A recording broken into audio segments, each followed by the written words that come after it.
Olá, gurizada! Tudo bom com vocês? Eu espero que sim.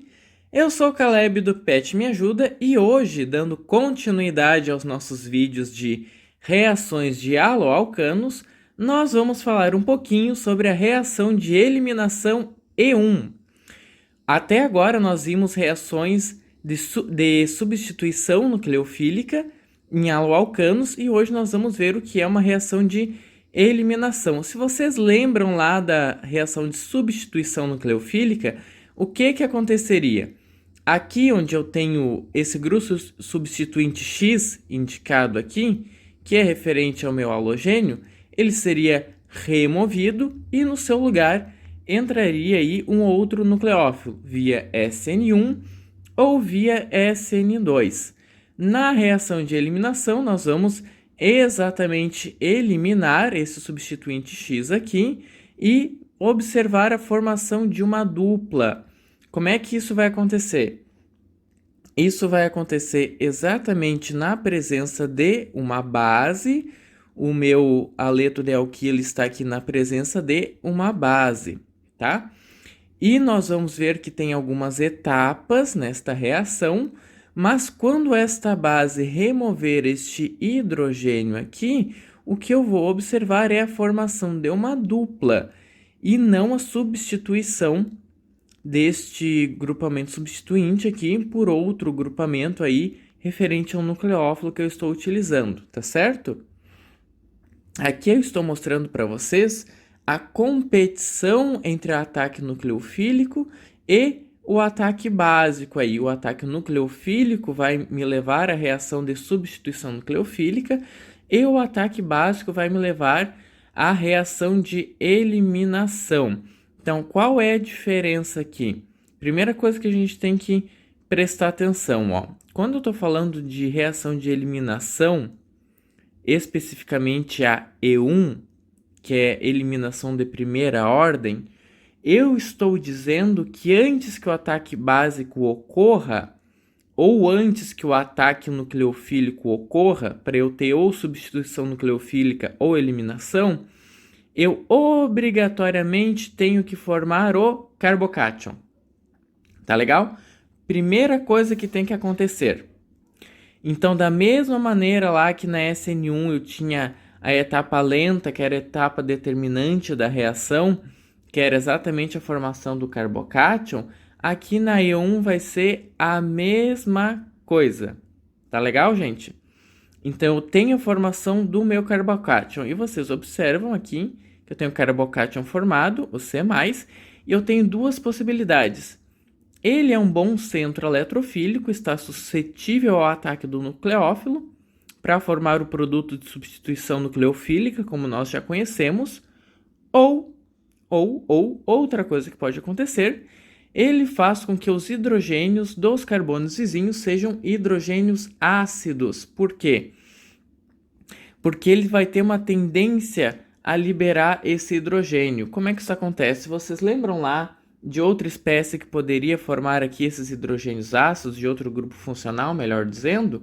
A carbonila. O que acontece ali na carbonila? Ela está puxando a densidade eletrônica toda para ela. É exatamente o que acontece aqui neste carbocátion. Para ele se estabilizar, a densidade eletrônica dos átomos e ligações que estão em volta são deslocados para ele, sobretudo dos átomos vizinhos, como é este carbono, que enfraquece esta ligação do carbono com o hidrogênio e torna este hidrogênio um hidrogênio ácido, ou seja, com grande possibilidade de ser liberado no meio. Tá legal?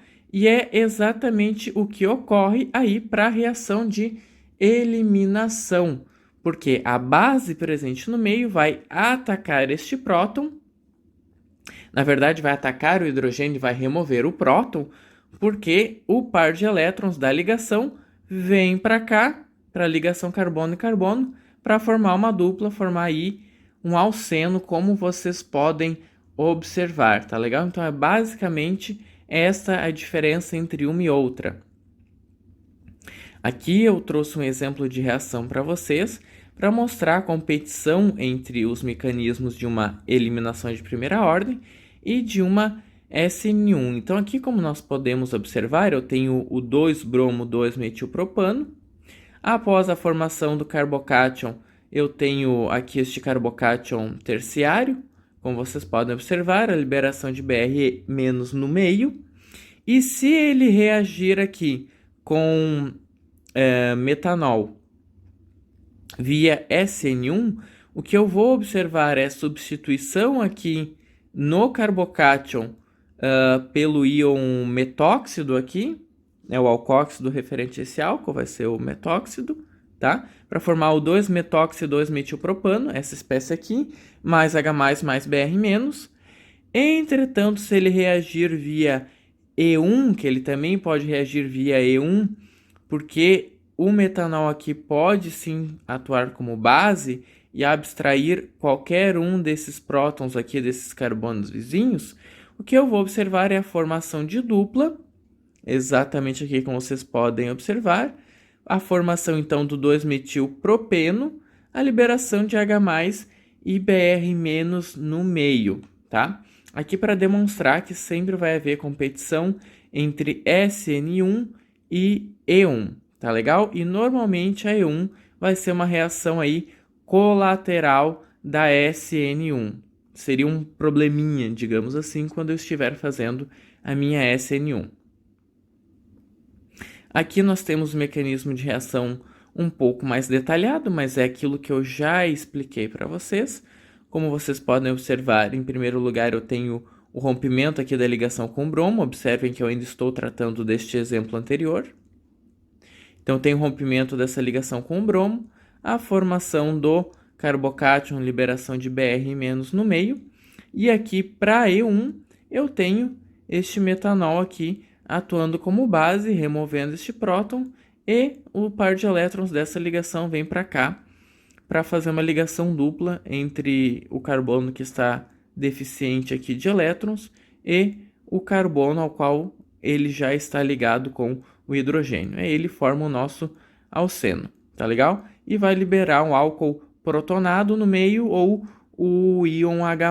A representação significa a mesma coisa.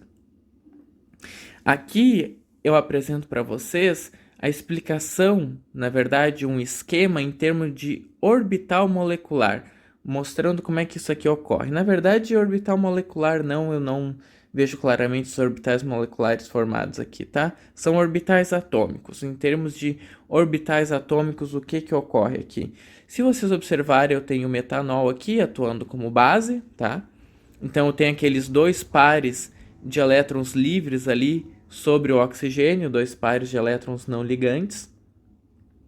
E aqui eu tenho carbocátion formado. Se vocês observarem, este carbono aqui vizinho ao carbono do carbocátion, eu estou representando só um aqui, mas poderia tanto ser este, ou este, tá? Tanto faz. Ele está hibridizado em sp3, porque aqui ele está fazendo 4 ligações, está ligado ao carbono do carbocátion e a 3 hidrogênios, tá? Então ele está hibridizado em sp3. Ao passo que este carbono aqui do carbocátion tem uma hibridização em sp2. Por quê? Ele vai apresentar 3 orbitais sp2 ligado a mais 3 carbonos, tá? E um orbital p puro que está vazio aí, tá legal? Que está deficiente de elétrons, tá certo? Então, o que vai acontecer? Eu tenho uma certa deslocalização destas cargas negativas que estão nas ligações próximas a este carbocátion para ele, tá? Então ele de certa maneira atrai estas cargas para cá e esta atração vai ficar mais pronunciada quando o metanol se aproximar aqui deste hidrogênio, que já tem uma tendência a sair, porque essa ligação está enfraquecida. Quando ele se aproximar aqui deste hidrogênio e se ligar a este hidrogênio, aí vocês podem ver que o que ocorre, na verdade, é que este oxigênio vai ficar com uma carga parcial positiva, porque está com um par de elétrons aqui ocupado, não é mesmo? E toda a carga positiva que estava sobre o carbocátion passa a ser parcial positiva também, como vocês podem observar.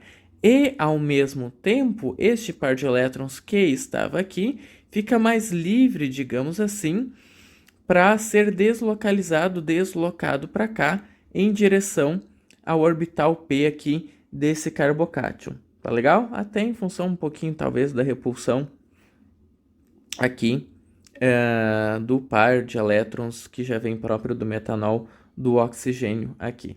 Tá legal?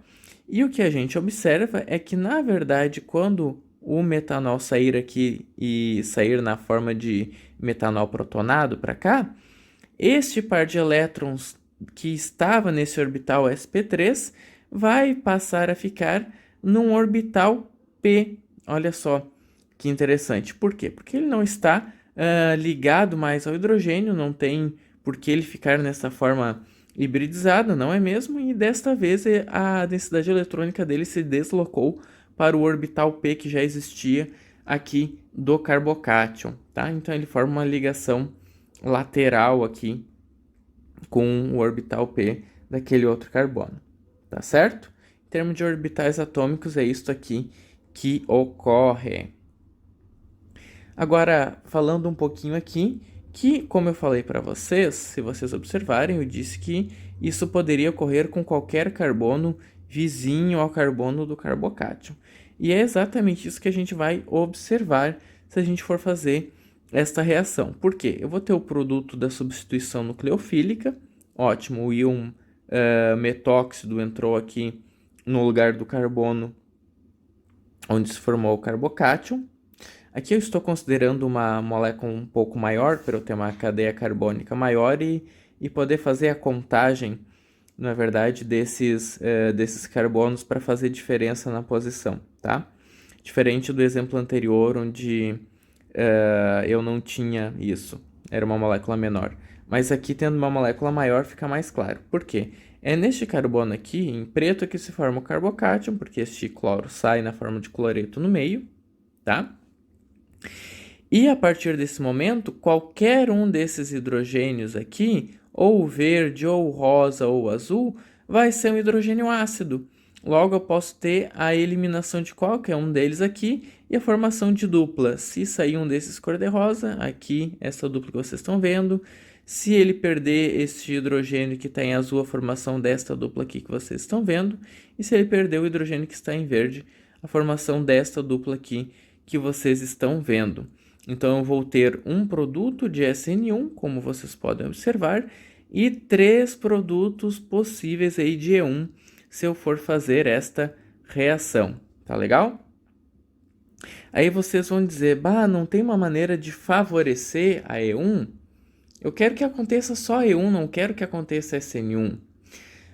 O que eu vou dizer para vocês é o seguinte, pensem comigo. Se eu estou usando uma base aqui no meio, a base é um tipo de nucleofilicidade, não é?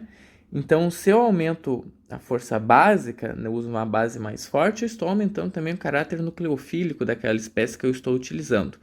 Então, eu não observo grande diferença, grande favorecimento para a reação via E1, tá?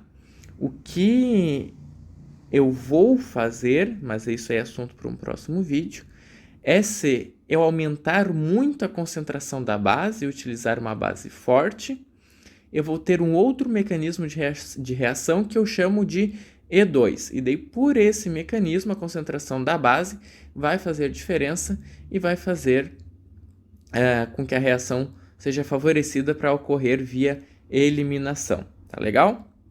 Mas isso é assunto para um próximo vídeo. Espero que vocês tenham gostado deste conteúdo. Se vocês gostaram, curtam, comentem, compartilhem com os amigos. E não deixe de seguir o PET nas redes sociais para estar sempre ligado nas nossas novidades. Um abraço e até a próxima!